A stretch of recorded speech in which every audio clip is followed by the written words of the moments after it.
Salam sejahtera untuk kita semuanya.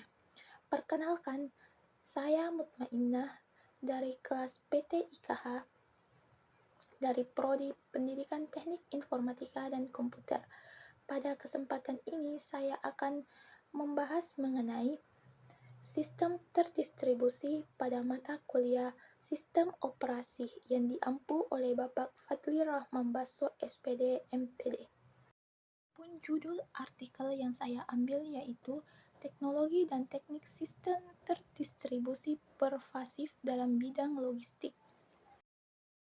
Adapun pokok pembahasan yang saya akan bahas pada kesempatan kali ini yaitu yang pertama, apa itu sistem terdistribusi, yang kedua, distribusi publikasi, yang ketiga, parameter yang digunakan dalam teknologi, yang keempat, teknologi utama yang digunakan dalam sistem terdistribusi pervasif logistik, dan yang terakhir yaitu teknik yang digunakan untuk meningkatkan kinerja teknologi sistem pervasif dalam domain logistik. Baik, materi pertama yaitu mengenai apa itu sistem terdistribusi.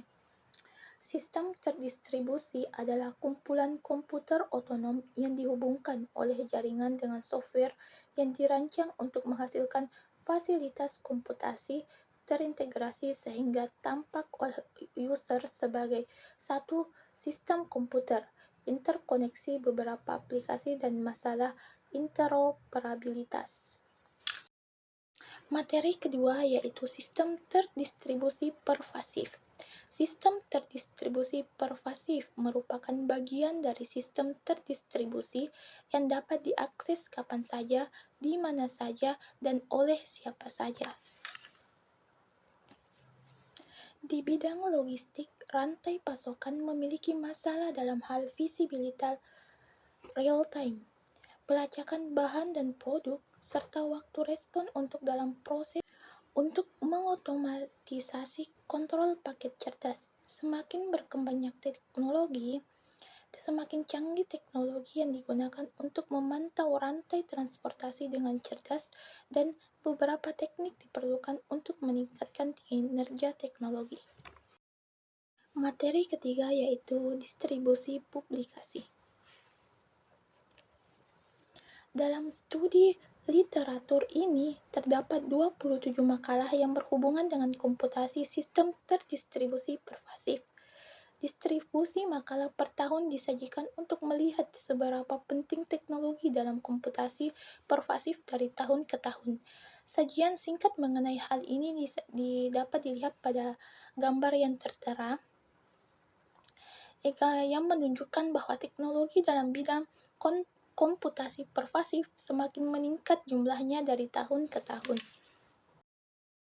Materi selanjutnya yaitu parameter yang digunakan dalam teknologi.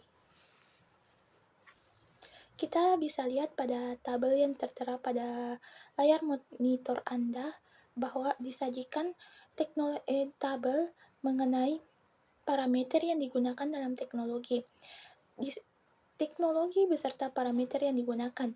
Terdapat parameter real time, response time, coordination system, local system, delay tolerance, temperatur, power source, queries, dan data transmission.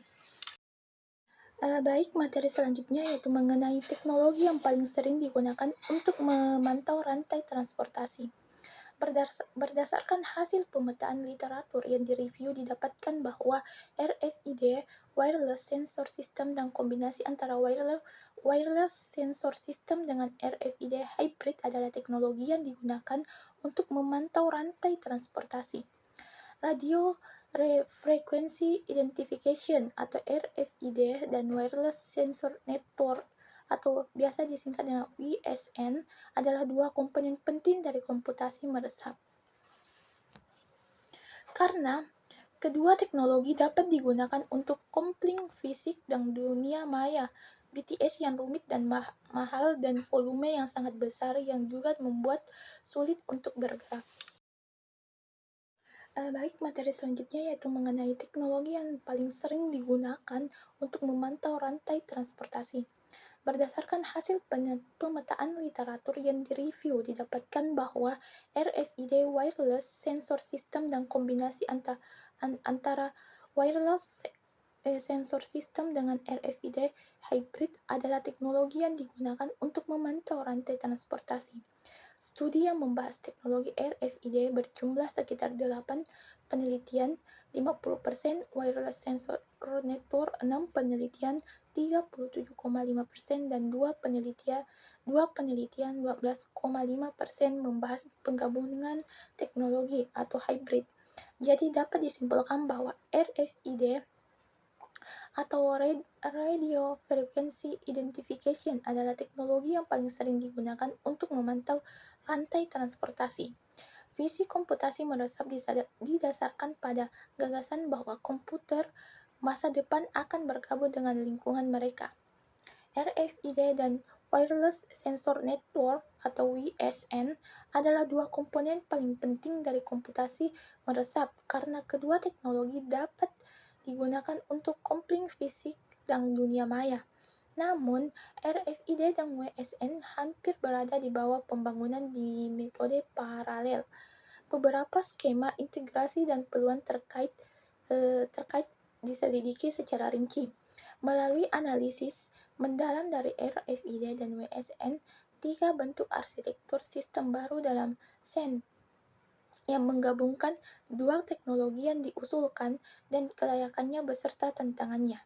Dalam makalah tersebut diusulkan 3 bentuk yang berbeda dari arsitektur jaringan yang memiliki fitur konsekuen sebagai node fungsional yang berbeda. Dalam makalah Sardarout disajikan pendekatan baru untuk mengintegrasikan inovasi terbaru yang menangani hal sejelas untuk mengotomatisasi pelacakan dan pemantauan sumber daya konstruksi, misalnya bahan dan komponen, menggunakan sedikit atau tidak ada usaha manusia.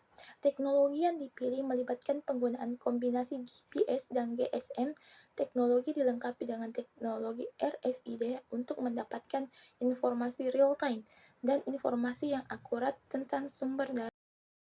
Baik, materi selanjutnya yaitu mengenai teknik yang digunakan untuk meningkatkan kinerja teknologi sistem pervasif dalam domain logistik. Dalam perkembangannya, teknologi seperti RFID dan Wireless Sensor Networks mempunyai kelemahan dalam implementasi. Untuk mengatasi masalah ini, ditemukan beberapa penelitian yang membahas tentang teknik yang digunakan untuk meningkatkan kinerja teknologi tersebut. Ada beberapa teknik yang digunakan untuk meningkatkan kinerja dari teknologi RFID dan Wireless Network Sensor. Yang pertama yaitu mengenai teknologi RFID. Adapun teknik yang digunakan yaitu yang pertama sampling method. Sampling method merupakan metode yang digunakan untuk mengurangi kesalahan pada NLOS atau Non-Line of Sight Propagation. Metode ini digunakan untuk meningkatkan kinerja dari algoritma genetik. Selain itu, metode ini memiliki tujuan untuk melakukan pengukuran waktu kedatangan (time of arrival) sehingga dapat mengurangi dan menghambat efek NLOS. Algoritma genetik digunakan sebagai metode efisien untuk menyelesaikan persamaan non-linear dari sistem. Teknik kedua yaitu cross-protocol method. Pendekatan ini diadopsi dari Semantic Web atau SW yang mempunyai tujuan untuk mendukung fleksibilitas dalam hal dinamis dan desentralisasi layanan yang mencakup protokol. Namun, pendekatan ini adalah cross-protocol approach. Cross-protocol method digunakan dalam teknologi RFID. Pendekatan ini mengeksploitasi metadata terkait yang disimpan dalam tag RFID. Pendekatan ini memiliki dua level arsitektur, yaitu yang pertama file layer. Dalam layer ini RFID digunakan. Layer RFID memiliki interkoneksi readers dan text. Yang kedua yaitu discovery layer. Dalam discovery layer terjadi komunikasi antara readers dan mobile host pada konteks nirkabel. Adapun teknik yang digunakan dalam teknologi wireless sensor network yaitu yang pertama multi-threshold algorithm for local event detection. Metode ini diterapkan dalam teknologi wireless sensor network.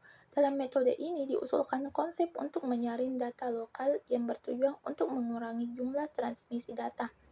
Kontribusi dari metode ini adalah bahwa menyaring data lokal sukses direalisasikan. Metode ini dapat memberikan biaya yang rendah dan efisiensi energi dalam pengoperasiannya. Hasil simulasi didapatkan bahwa metode ini memiliki keunggulan dalam transmisi data dan konsumsi sumber daya. Teknik yang kedua yaitu Kalman Filter Technique. Kalman Filter adalah metode untuk mengukur estimasi waktu. Dalam metode ini digunakan pengukuran secara serial atau berkala, juga dengan variasi yang acak. Kalman Filter memberikan estimasi variabel yang lebih baik daripada pengukuran tunggal. Metode ini dapat disebut juga dengan LQE atau Linear Quadratic Estimation. Terdapat dua tahapan dalam metode ini. Yang pertama, dalam tahapan prediksi teknik melakukan generate estimasi dari variabel yang sedang berjalan. Setelah hasil pengukuran diobservasi, estimasi ini dapat diperbaharui menggunakan rata-rata bobot. Untuk menggunakan Kalman filter dibutuhkan informasi yang tepat mengenai lokasi, kecepatan, dan akselerasi. Dalam kasus Golami, Kalman filter digunakan untuk memprediksi estimasi objek bergerak yang melintas dengan kecepatan dan percepatan yang berbeda. Baik, itulah pemaparan materi dalam